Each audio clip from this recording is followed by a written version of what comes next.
Yeah, this is all good. Well, welcome to the Cahootscast, a podcast where the four of us get together and get off topic about all sorts of things. Not always arts and culture, but we'll see what we do. How's it going, guys? It is a mouthful. What's new and exciting with everyone? I'll lead again. We're skipping our intros this time. I guess we do your intro like 6 times. And Oh, sorry. Did you guys want to be introduced? I'm Matt Bacon and I'm Grumpy. I'm Patrick May and I'm doing okay. Tom. And I'm Dylan. I'll lead off. My new cool thing this week is that I went and saw Book of Mormon yesterday. Yeah, and buddy. it was awesome. The guy who was playing Elder Price in the show was like straight from Broadway too. He had just done the Broadway production, and it's a touring show. So it's like the U.S. It's a U.S. show that's touring around North America. It was really, really good. Like everyone in it was great. My favorite song in the entire show is I don't know. There's a lot of good ones, but my favorite one was "Man Up," just because of how like South Park it was. It's not my favorite, like musically. It's not my favorite song in the show, but like the whole thing is just. It sounds like Trey Parker. Like the whole thing is like man up. Yeah. So like it's got South Park written all over it. It was fantastic. There's actually a lot of notes where you hear the South Park come through. Like, Yeah, like, and I'm sure that's like written into the music somewhere, Oh, or it's just like you have to. Like, how could you ignore it? I don't know. When I first got in, like I said, we walked in and it's like a musical, and I was like, oh man.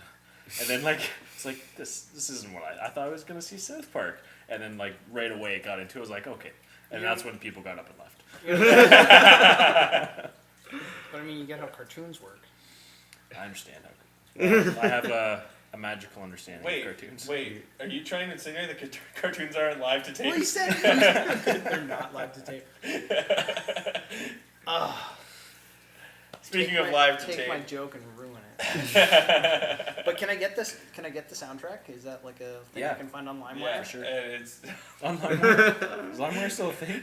I'll bang it later and to figure be- it out. Kazaa? To be fair, though, like if you want to download it on LimeWire, you probably have to use a time machine, and I don't think the show was out yet, so you could go and like I hang got out with Trey Maptiva Parker. 95 at my parents' house. It doesn't really work. So what's new and exciting with you guys this week? What have you discovered in the past week? Beet soup. I mean, I already knew it existed, but I've been eating a lot of it. Beet soup? Yeah, I think I'm going to do the master cleanse too. Yeah? Wow. You're just gonna- speaking Mandarin to me right now. Beet soup. You're the vegetarian. Beet Oh, it's like soup. literally a beet soup. B-E-E-T, not Oh, B-E-A-T. I thought You're just pounding on I just thought it was some sort of like Yeah, I'm in beat stock making now. software. There were 2. My mom made one that I'm still eating, and I made one earlier in the week. The one that she made's got some, she roasted a beef bone, so the marrow's in it a little bit. Came out a lot greasier, but it's got all that But tastier. stuff in it that Dylan hates, but the rest of us know is what's keeping us alive. I'm just I'm kidding. doing all right. You're obviously I alive. don't have any like jaundice or like liver shutdown or anything happening yet. yet. Cakes on 2 Countdown. inches of cover up before we shoot, trying to claim he doesn't Right have here, countdown to my death. Oh, so yeah, beet soup and losing weight, and watch out, ladies, because come bikini season, I'm gonna shave these legs. I've discovered, walking down Durham Street in purple today with my hair down, I discovered that I do present a bit of androgyny now.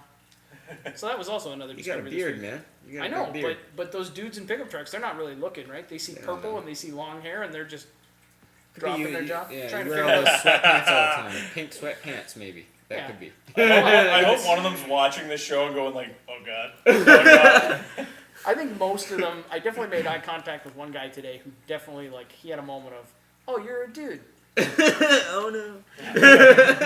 You don't know. No, he might have just been like, I thought maybe it was my Aunt And Cindy. maybe he was and excited. Yeah. You never know.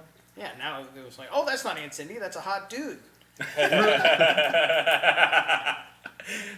Patrick, what's new and exciting with you? Man, I had the most normal week. We started. Yeah, thank you. Yeah, it was great. But we did start recording our album for the kids in Listowel, so that's Oh, exciting. yeah. How's that one going? It's going good. How many kids on that one? Well, there's 3 bands, so there's more bands that we have to record. So that takes a little bit more time, but it's fun because it involves more people.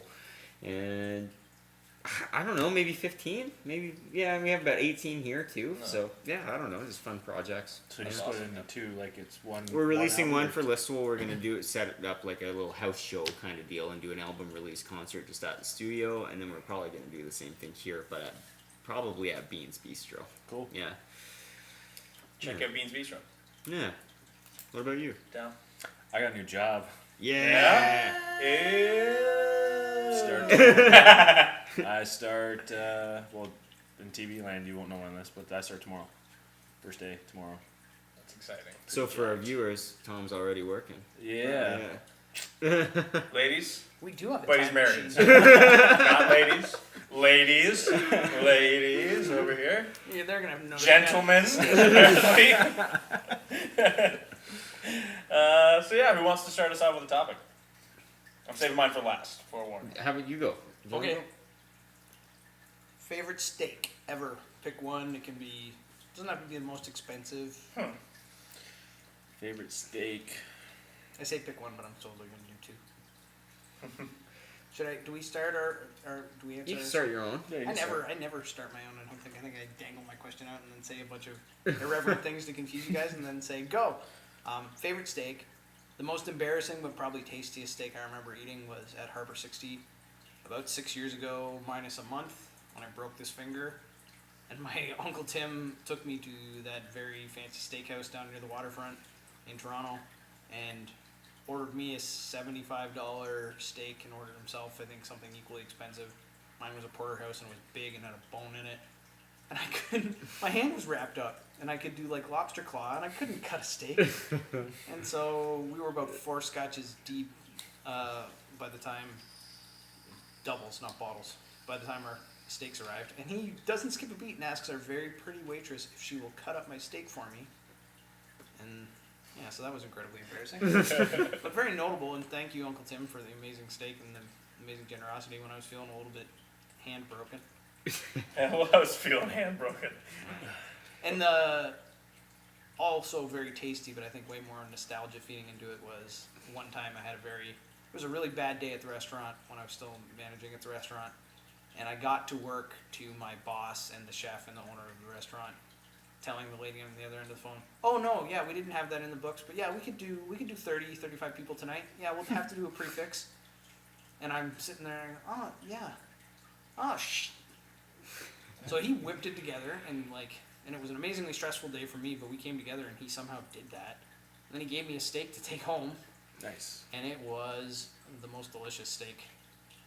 Excellent. And he said, despite everything being totally ramshackle, great job, and he gave me that steak, and I'll probably never forget that. Dylan, you must have had a delicious veggie steak at some point in your life. No, and now I see why you're asking whether I used to eat meat.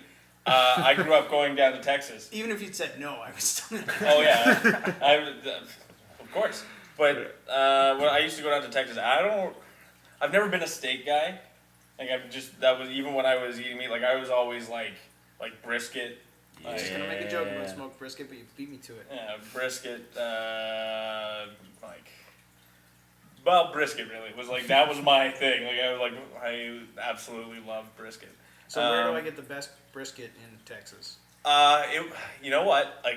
This is again probably nostalgia, but there's a place called Luther's, and it's like a barbecue joint. And a lot of places in the South will have, instead of having even at KFC they have this. They'll have a buffet for your sides, so you get to choose your sides. Oh, right on. And you just go over and grab them from the As much as you want. Yeah, basically, and gravy's out and everything like that. So you get to sort of fix your own meal after they've given you your sandwich. At or the your steakhouses in Toronto, you barbecue. pay an extra $12 for a fist size of mushrooms. But I guess if your porterhouse is already $75, why not, right? But that's the thing. The South, it's just a completely different style of cuisine, right? Barbecue joints in Toronto are stingy as all get out. When I go out with my friends and they're getting barbecue, I'm like, you guys have no idea what you're missing right now. This is not how barbecue's done. Barbecue's done like a barbecue. You go and there's food to eat. It's not just you get a half rack of ribs and then a dainty little cup of coleslaw. No, you get a heap of coleslaw on your plate.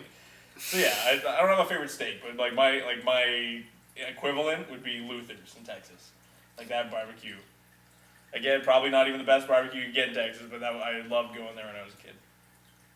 Like, Comment always below asking and if let we us could go. know what's the best place to go in Texas for barbecue, because we're going next month. All of us. It's off the books now, apparently. I'm just very, very hungry for barbecue right now after throwing that word around so much, and I think that's my favorite steak, is just cooking it up myself on my barbecue. Nice. Yeah. Is there a particular memory, or that's just your Yeah, go-to? it's just I like doing that. It's good. Yeah. What are you? My favorite steak is usually one that I don't cook. I wish I was better at cooking steaks. I can do a good job. I know what I like. Like, I'm more of a rare, medium rare, somewhere in the Totally. middle of that. There's realm. like a trick to like tell how rare your steak is by I thought it poking was your your face hand. or something. Yeah, Isn't it poking your nose or something? Right next to your orbital bone. Yeah, is what's like, that? That's a big extra, spot, extra, That's yeah. down. extra well. That's it. Yeah, right in that eyeball. That's Yeah. how you know it's Yeah. rare. Yeah. Yeah. With the There's a so the reason I don't best wear steak I ever contacts. had, I don't even know what the place was called. I was in Montreal at a buddy's bachelor party, which was a story for when the cameras aren't rolling. And we were Put the going. steak up his butt. What up? So we were going to the Habs game, preseason game, and we stopped at this place that was like literally right beside the Bell Center. I have no idea what it was called, but if you're ever in Montreal, near the Bell Center, which is like right downtown, it's right across the street. All I can really remember of Montreal is hating all the hills. There's I gotta a lot of- bike up another hill. Oh, we just walked. Yeah, it wasn't worth it. I think I just dumped my Bixie in the river and forgot about it. Well, now I'm curious. How do you guys see your steak? Like, if you Rare, like mooing. Like I like it really rare. Yeah. Like, yeah, I'm rare. I'll eat medium rare. Depends. It depends. If you're going to a place, like if I'm going to a place that doesn't do steak and I want a steak, I'm gonna order rare just so they don't screw it up, Okay. right? But if I go to a place that does steaks properly, then I'll look at their little guide because they'll give you a guide, and I'll usually go for what they consider medium rare because I don't want it blue. I don't want it cold on the inside. I was flabbergasted the first time I watched somebody order a blue steak and he got it, and like everybody else, it was a big party at a Kelsey's or something, and everybody else was doing the polite, like I'm just gonna sit there and pretend like I'm not starving because we've been waiting an hour and a half for our food. Not that there's anything wrong with that, it was a busy night at Kelsey's and we should have made a reservation. But this guy's steak shows up and he immediately starts slicing it into really thin slices. And I was just like, what are you doing? And he's like, I don't want it to cook anymore. And he ate a little steak salad. There you go. Steak salad. He did like There you thin, go. well, because he ordered it. Cut it blue. thin enough you can forget it was alive. Yeah. And I guess that's what you do. You keep it separate so that it's still got a little bit of residual heat from the chef just throwing it on the grill. Yeah. But he wanted it blue rare, and it was cold in the middle, and he Gross. wanted to keep it that way. That's interesting. I I've always heard that from like watching cooking shows and stuff like that. That like it doesn't stop cooking when you take it off the grill. Like that whole idea of like it's still like if you want it to stay the way it is, like you have to take it off at the appropriate time and not once it reaches that thing like where you think it's rare. Again, this is vegetarian talking. I don't know. No, that's true of lots of food, right? I mean, you need to consider that when you're doing any sort of cooking. 'Cause Well, eggs will do that to you for Yes. sure. You got to get them off quick. oh man, I went from hating scrambled eggs to being the king of scrambled eggs. I love scrambled Let me eggs. tell you. Scramble a mean egg. So the Teflon is the eggs are coolest cool? thing ever. Eggs are cool. The eggs are cool. All right. 'Cause Yeah, they grow. really Cold eggs? They gross me out, Okay. but they're cool. All right. I gotta eat. I gotta draw the line somewhere. Do you eat fish? No. No, no fish. Nothing with that had a face, I guess. Nothing with the fish. Nothing that ever grew its face. Hey, Once the face grows, I'm out. So do you eat Yeah. faceless you had a cows? monkey? You- I wish. I would love to try monkey. I had cow brain once. Seth Actually? Rogen was there. Yeah, I was an animal in Los Angeles. Cool. And I wish at that time I went up to Seth Rogen and said, "Can we be best friends?" Because now he's he already took Preacher, and now he's optioned Invincible, and that was He optioned Invincible? yeah. Because I think Robert Kirkman loves him after seeing what Preacher was like. I actually haven't watched it yet. I read the first 2 volumes of the Preacher, but I TV haven't show seen is the show. pretty Does excellent. it hold to the They're comic? throwing in new characters and doing all sorts of weird stuff like they like to do, but yeah, it's got the basics.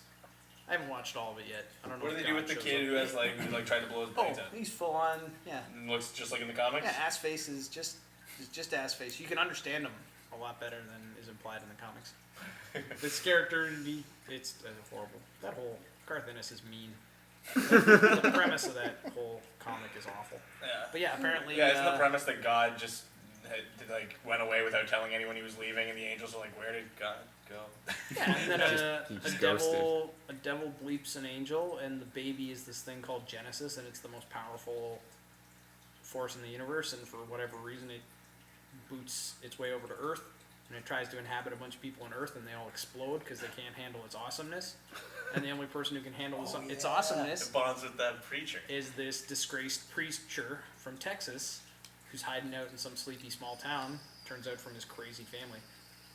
That's the brilliant. That's the Meets up brilliant. with an Irish vampire. Is he Irish or? Yes, he is Irish. It's great. Like there's, it's one of those comics that having it explained to you, you're like, No, this sounds like it's right. I like it. it's Already. pretty, I'm pretty engaged. crazy. After Yeah. dealing with Rick and Morty and being Yeah. on board with that, I can handle pretty. There's a lot of things I can handle. I got my mom to watch the first episode of the new season of Rick and Morty, and she was I'd have to actually ask her how she actually felt about it, but she sat there and watched the whole thing with me, was laughing. I was like, Nice. cool. Like, Nice. I was just telling Matt that when we didn't meet up on Friday, it actually worked out perfectly for me because me and Jen just hung out and watched. She'd never seen Rick and Morty, so I was like, okay, well, we'll watch the pilot. oh, that's a great way to kill. Oh yeah, so we just watched sit the down and pilot, watch and it. she was just like, "What the hell was that?" She's like, "I'm like, did you like it?" She's like, "Well, I want to watch another one." And I was like, "Yes, Yeah. you're in."